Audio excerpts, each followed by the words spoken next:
Cette troisième émission de Mémorial TV vous propose, comme premier sujet, l'évocation de la somptueuse verrière du casino de Châtel-Aillon, qui fut érigée en 1928. Cette construction sera, jusqu'à sa destruction accidentelle en 1945, un exemple de cette architecture du fer et du verre, qui marquera cette époque des années 1920 et 1930. Avec le deuxième sujet du magazine, c'est l'arrivée historique du premier train à Châtel-Aillon en 1874, qui engage le vrai début de la ruée vers les bains de mer dans la cité. Enfin, avec le troisième sujet de ce magazine, Claude Guibert revient, dans sa chronique vidéo, sur l'origine de la page Facebook, Châtel-Aillon, chronique du casino, qui constitue le véritable point de départ de cette investigation sur la mémoire balnéaire de Châtel-Aillon.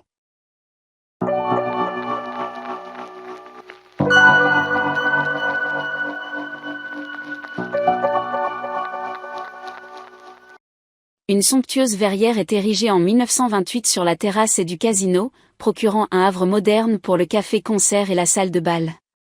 Cet espace désormais protégé des intempéries, pourra offrir aux visiteurs l'atmosphère en vogue à l'époque, celle des lieux de prestige, bénéficiant de cette architecture de fer et de verre, les grands magasins, les pavillons des expositions universelles, les passages couverts. Au début des années 1930, Châtel-Aillon se positionne ainsi comme une station balnéaire à part entière. Devenue Châtel-Aillon-Plage en 1928, la commune peut s'enorgueillir de la vitalité de son casino, avec sa nouvelle organisation juridique et financière, dont les effets apparaissent bientôt notamment avec cette majestueuse verrière.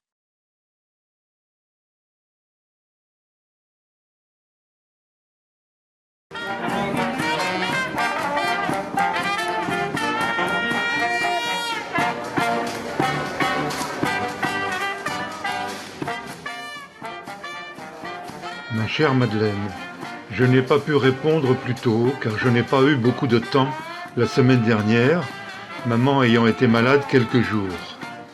Ceci a retardé mon voyage. Je suis arrivé seulement hier au soir, en même temps que ma cousine qui arrivait par le train de Paris et que j'ai rencontrée à Niort. J'espère que nous allons bien nous amuser ensemble. Je rentre jeudi pour 3 jours pour le mariage qui m'ennuie tant. Baiser Suzanne.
Le livre Châtel-Aillon, le roman vrai du balnéaire, consacré aux conquérants qui ont inventé Châtel-Aillon-Plage, raconte l'histoire de cette cité où il faut tout créer. Cette histoire improbable symbolise la naissance d'une cité balnéaire, sur une terre vierge où il faut tout imaginer. Le livre Châtel-Aillon, le roman vrai du balnéaire, retrace les histoires humaines des conquérants de la ruée vers les bains de mer qui, traversant les bouleversements du siècle, animent cette aventure hors du commun.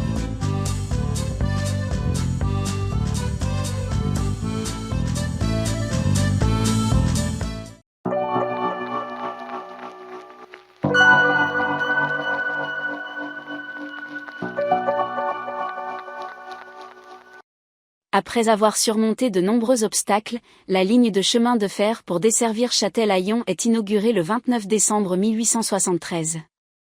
Le 9 août 1874, la halte dans la commune devient effective à titre temporaire pour la saison estivale. Cette fois nous y sommes. Ce jour historique du 9 août 1874, la locomotive Sainte, une rutilante machine de type bourbonnais, fait son premier arrêt mémorable à Châtel-Aillon. Il faudra attendre 13 années pour que la nouvelle gare soit inaugurée en juillet 1887. Après toutes ces années au cours desquelles les projets de société, de voies ferrées se sont âprement mesurés à l'échelle du département, dans ce hameau perdu, une page nouvelle s'ouvre.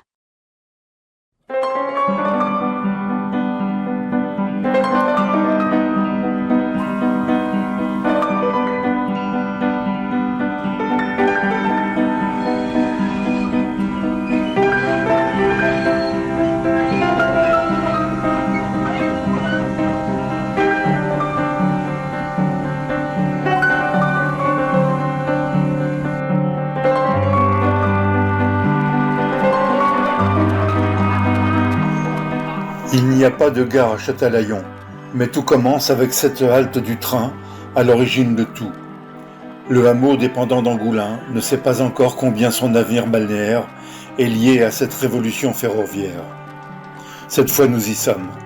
Ce jour historique du 9 août 1874, la locomotive Sainte, une rutilante machine de type bourbonnais, fait son arrêt mémorable à Châtel-Aillon. Il faudra attendre 13 années pour que la nouvelle gare construite par l'entrepreneur rochelais Dugault soit inaugurée en juillet 1887. S'il y a bien un endroit stratégique à occuper au début du XXe siècle à Châtel-Aillon, c'est à l'arrivée du train.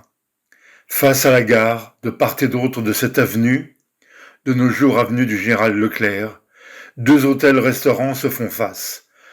Les hôtels de l'arrivée en 1894 et Family Hotel en 1896, devenu de nos jours l'hôtel Victoria, se sont installés sur cette place stratégique à la sortie de la gare.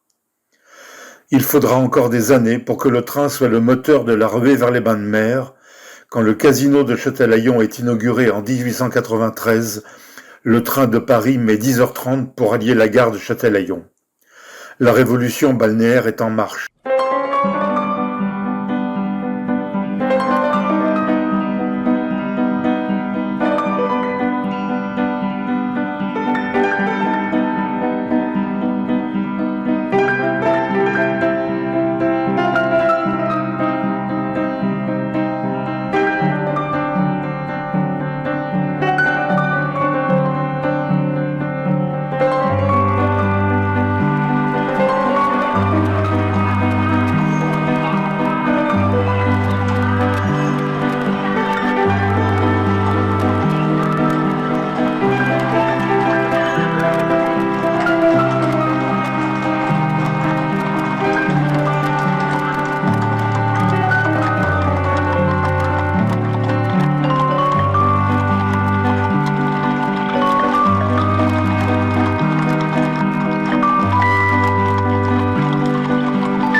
J'ai eu le chauffeur.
Le groupe Facebook, Châtelaillon sans frontières, a vu le jour il y a 3 ans, pour rassembler celles et ceux, Châtelaillonnais résidents ou de cœur, pour qui Châtelaillon-Plage s'inscrit dans la mémoire collective à travers leur histoire personnelle, passée ou présente.